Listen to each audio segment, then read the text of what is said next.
nós víamos aqui no caminho, víamos não, mas cabe nisso aí. Quando nós víamos, eu vinha olhando pela janela do carro e eu vi umas pessoas subindo assim a rua, e cara, o semblante delas só faltava enterrar, porque a pessoa estava pesada, estava assim, desistindo da vida. Isso acontece às vezes porque no mundo que a gente vive hoje em dia, ele é feito assim para sugar o máximo que pode ser sugado da gente, sugar a alegria, a vontade de viver, o ânimo, e quando vem os problemas se passam por cima de nós e nós desanimamos e acaba tudo e vem então aquela vontade de morrer.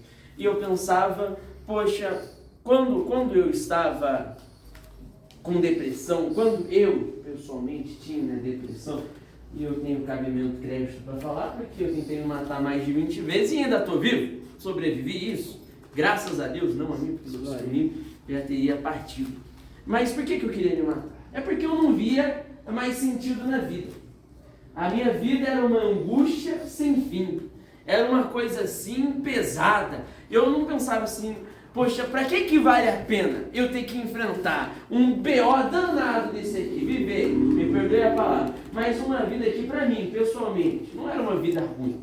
Eu ganhava aí 4, 5 mil, 3 mil, 4, subindo aí com o YouTube, tinha minha família em casa, tinha os meus amigos da onça, tinha a escola do lado de casa, então tinha aí um futuro promissor, tinha muita coisa, mas o fato de eu ter alguma coisa ou não ter nada, para mim não fazia a mínima diferença, porque diante da vida que era a propósito, diante da batalha, da guerra que estava pela minha frente, eu não vi uma motivação suficiente para que eu passasse por aquilo, por aquela dor, e sobrevivesse a fim de quê? De nada, eu não tinha nenhum objetivo. Então, na minha covardia, estou falando de mim, né? Não estou falando de qualquer pessoa que tem esse pensamento é covarde, estou falando da minha covardia, no meu medo de enfrentar o mundo, de enfrentar a realidade, de enfrentar a vida, eu então desejei, não só desejei, como tentei me matar.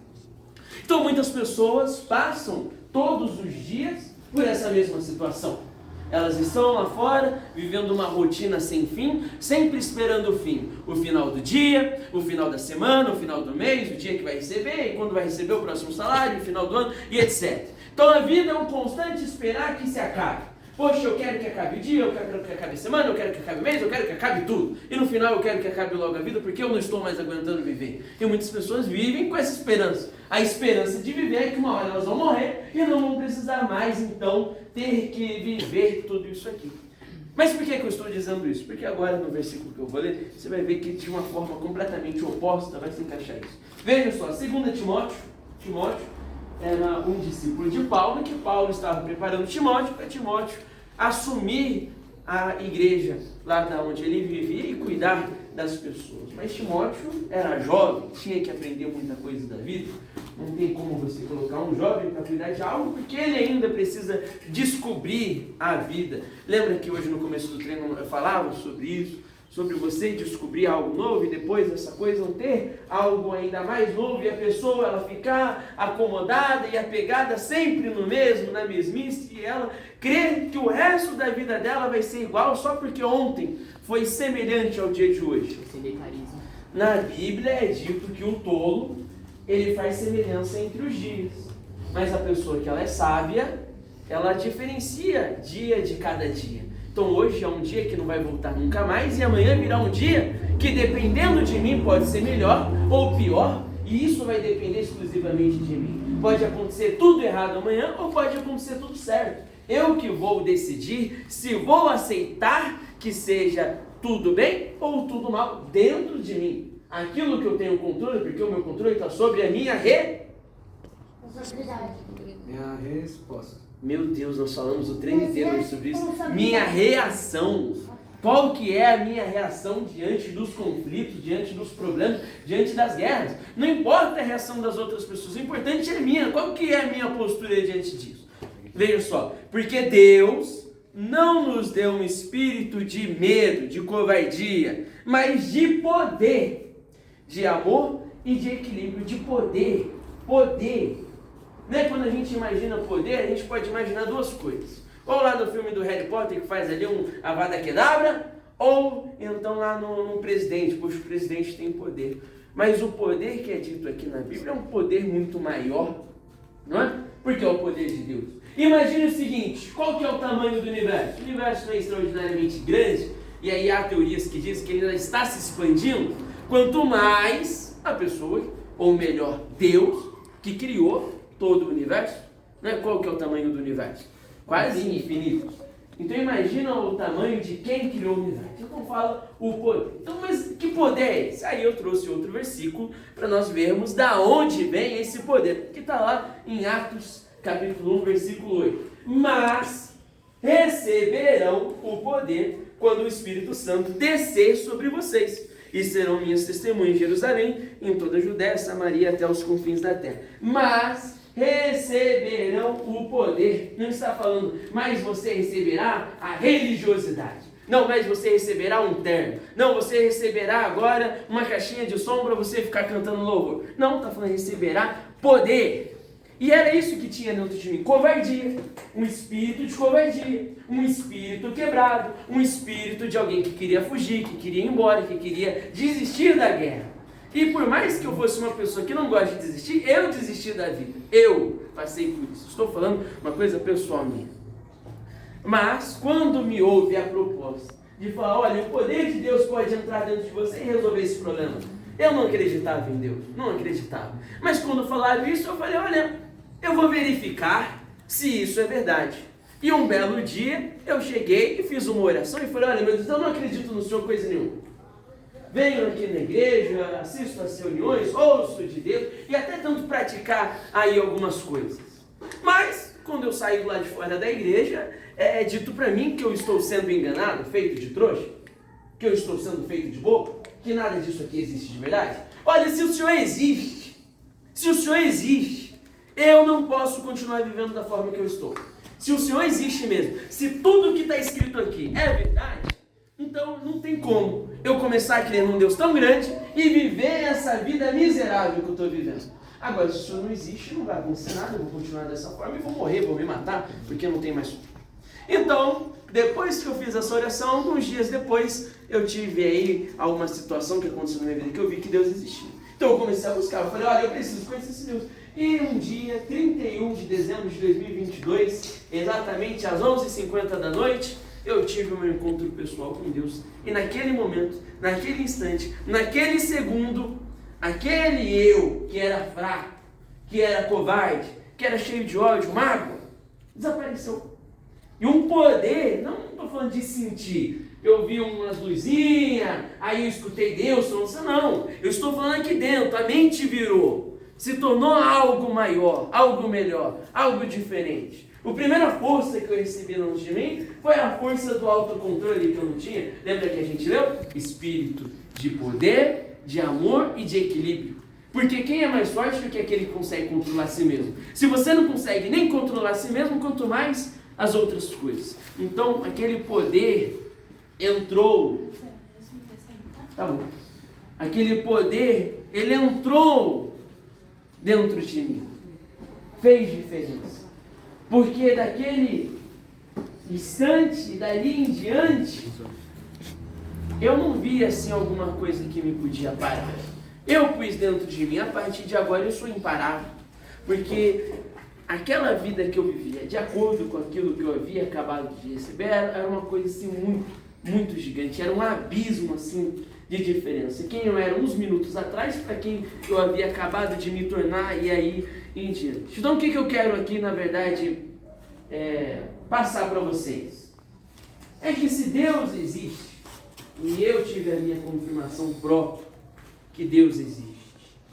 E claro, você pode procurar na ciência, se você estudar ciência o suficiente, você vai ver algumas evidências que apontam para isso. Uma prova num papel você nunca vai ter, além da Bíblia. Mas agora, se você pessoalmente verificar com a sua sinceridade e com a sua humildade se o que está escrito na Bíblia é verdade, porque se for verdade, meu amigo, tudo pode ser diferente. Não existe depressão, não existe ansiedade, não existe doença que possa ser capaz de lhe derrotar. E mesmo se você acabar, felizmente, por que eu digo felizmente? Você já vai entender. Morrendo, você ainda vai vencer. Compreendendo? Então imagina o seguinte, quando chegar o seu último minuto de vida, o seu último segundo de vida, você está vendo já a morte chegar, a sua vida, ela vai ter valido a pena? Ou você vai pensar, poxa, eu cheguei agora no fim e nada significou, eu estou aqui, é meu último minuto de vida? Quer dizer, se você tiver essa oportunidade, muitos, a maioria não tem essa oportunidade de pensar nesse último segundo, mas se você tiver e você puder pensar, poxa, a minha vida, tudo que eu fiz, valeu a pena ou não valeu a pena? O que eu sacrifiquei para receber as coisas desse mundo que eu consegui, valeu a pena? Agora, na hora que eu estou morrendo? Porque veja, se o que está escrito na Bíblia é verdade, é realidade, e você pode confirmar isso dentro de você, porque quando eu vou falar de Deus, eu não busco convencer a pessoa. Quem convence a pessoa é Deus, quando a pessoa lá é humilde e sincera para dar espaço para isso. Mas a minha proposta ao falar de Deus, na verdade, é provocar vocês. É provocar que quando vocês estejam sozinhos, vocês venham, olha meu Deus, isso existe de verdade ou não? Faz essa prova que eu fiz.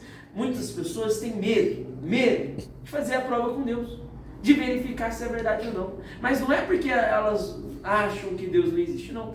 É porque quando elas provarem e confirmar dentro delas que Deus existe, aí elas vão ter que apresentar contas a Deus das suas atitudes. É como se eu estivesse num quarto sujo e a luz estivesse apagada. E toda aquela sujeira ali vai ficar o quê? À mostra. E eu vou ter que arrumar um quarto, eu vou ter que limpar aquilo ali. Se não tem luz, ninguém vai ver que está sujo, ninguém vai cobrar que venha a ser limpo. Mas aí então quando eu acendo a luz, está ali a sujeira. Está ali, às vezes tem até rato ali no meio, barata, resto de comida, aquele cheiro de podridão, e agora tem que ser limpo. Entendeu? Então muitas pessoas têm medo da responsabilidade que elas vão carregar se Deus existir. Porque se Deus existe, então depois que nós morremos, existe alguma coisa a mais.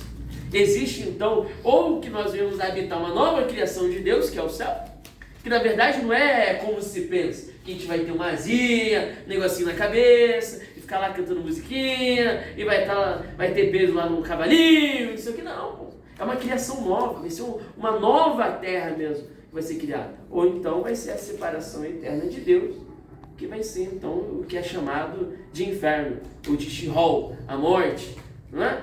Então se Deus existe, então isso existe, então há uma responsabilidade muito maior. Agora, se Deus não existe, eu vou fazer o que eu bem quiser nessa vida, vou me lascar de todas as formas possíveis, para no final acabar tudo e tudo desaparecer e descansar lá sem existir, como era antes de eu nascer. Entendeu? Mas isso, vocês têm que chegar à própria conclusão de vocês. Vocês não podem começar a acreditar em Deus, ou crer, ou qualquer outra coisa, que nós podemos falar outro dia. Mas vocês não podem começar a viver a vida de vocês pautadas naquilo que eu estou falando, ou porque a outra pessoa venha falar, mas sim naquilo que você usou a sua inteligência. Que, aliás, Deus lhe deu a inteligência para você raciocinar e chegar em uma conclusão.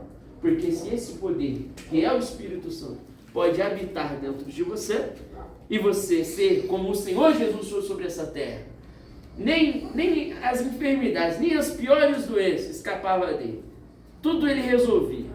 Você tem esse poder para você enfrentar o problema que for na sua vida e você continuar firmemente no seu caminho, então você pode aí seguir.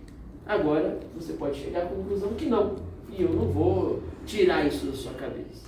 Espero que Deus venha um dia te revelar, se revelar a você, e você venha ter essa oportunidade. Claro, hoje vocês estão tendo essa oportunidade de em algum momento verificar se o que eu estou falando é realidade ou é mentira. Agora, uma coisa que eu nunca escondi de vocês é que o meu maior propósito com o judô não é ensinar judô, e sim é revolucionar a vida das pessoas. E o Senhor Jesus veio trazer uma revolução. E essa revolução não eram pessoas sentadas num banco escutando alguém com o microfone na mão. Não, isso é uma ferramenta. Mas o principal dessa revolução é uma revolução no interior. Porque aquele quarto sujo, bagunçado, na maioria das vezes, somos nós. No meu caso, era eu, os meus maus pensamentos, os meus maus sentimentos, aquelas más coisas dentro de mim. E vocês recebem essa oportunidade de limpar isso. Ou melhor, passar com um trator por cima e construir um quarto novo. Entenderam? Então vamos fazer uma oração para liberar vocês, nós montarmos o tatame. E se vocês tiverem essa coragem de fazer essa prova com Deus, aí vocês podem fazer. Certo? É obrigatório? Lógico que não, nada é obrigatório. Nem eu dar aula aqui é obrigatório. Eu posso agora pegar, colocar meu chinelo, entrar no Uber, ir embora e nunca mais voltar aqui e não vai ter ninguém que vai me impedir. Certo? Então, tudo que nós fazemos com a sinceridade. Se houver outra intenção por trás, com certeza isso não vai prevalecer, não vai continuar, não tem condição, não vai gerar algo. Entendendo? Então, fechem os olhos.